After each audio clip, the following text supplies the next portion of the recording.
കണ്ട റബ്ബിൻ്റെ സാദിഖൈക്കോ. പിന്നെ കയ്യൂല എന്നുള്ളത് നിന്റെ സിഫത്തല്ലേ, ചെന്ത മെജറാണ്. അതിനാണടാ അസ്തഗ്ഫിറുല്ലാഹ് എന്നുള്ള വാക്ക്. ബസ് സൊല്യൂഷൻ പറഞ്ഞു കഴിഞ്ഞു. കഴിയാത്തതിനെ കയ്യിപ്പിക്കാനുള്ള പണിയാണ് എന്ത്?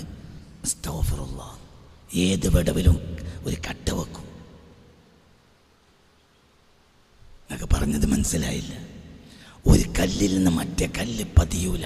അപ്പം അതിൻ്റെ ഇടയിൽ വിടവ് സിമൻറ്റ് പശയാണ്. അതിനെ വെച്ചാൽ പിന്നെ തമ്മിൽ ബന്ധായി എന്നതുപോലെ അബ്ദും മഅബൂദും തമ്മിൽ തഖറുബിന് അകൽച്ചുണ്ടാവുമ്പോൾ വെക്കണ പശയാണ് എന്ത്? അസ്തഗ്ഫിറുല്ലാഹ്. കഴിഞ്ഞു വിഷയം കഴിഞ്ഞു. ഇത് കള്ളുടിച്ചിട്ടുണ്ട്, അസ്തഗ്ഫിറുല്ലാഹ്. ഇത് പൊലിയാടിയിട്ടുണ്ട്, അസ്തഗ്ഫിറുല്ലാഹ്. എന്ത് ചെയ്താലും എന്ത് പറഞ്ഞു? അസ്തഗ്ഫിറുല്ലാഹ്. ഞാൻ അടിമയാണ്, എനിക്ക് പിഴക്കൂലോ. നീ ഉടമയാണ്, നിനക്ക് പിഴക്കൂല.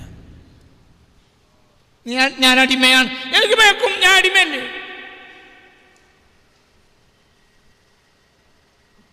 മനസ്സിലായില്ലേ? ഞാൻ അടിമ, എനിക്ക് പിഴക്കും.